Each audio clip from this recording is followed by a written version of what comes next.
हाँ, तो भाई हमार नी बोलो में आप सबके स्वागत बा। तो चली भाई हम बानी अभी दिल्ली में, ठीक ना भाई?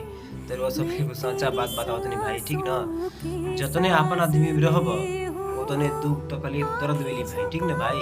तो हम एगो दूसरा में खाना खात रही भाई, बनावत रहे, खियावत रहे हमरा के, ठीक न भाई? तो कुछ हमार खाना अच्छा ना लगत रहे, 1 महीना 2 महीना से हम बर्दाश्त करके रही, ठीक न भाई? तो हम एक दिन कहनी कि हम तारा में खाना ना खाई, ओही दिन से जानत रह भाई, खिसिया गेल बिया, लड़ाई कर देले बिया हमरा से, ठीक न भाई? तो दुनिया में अपन कोई नहीं के गई, ठीक न भाई?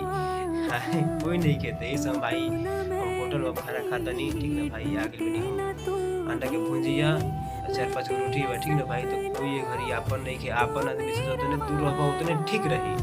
आपन आदमी रहे लायक नइखे इ दुनिया, ठीक न भाई? बहुत दुःख बा भाई, तकलीफ बा बहुत, ठीक न?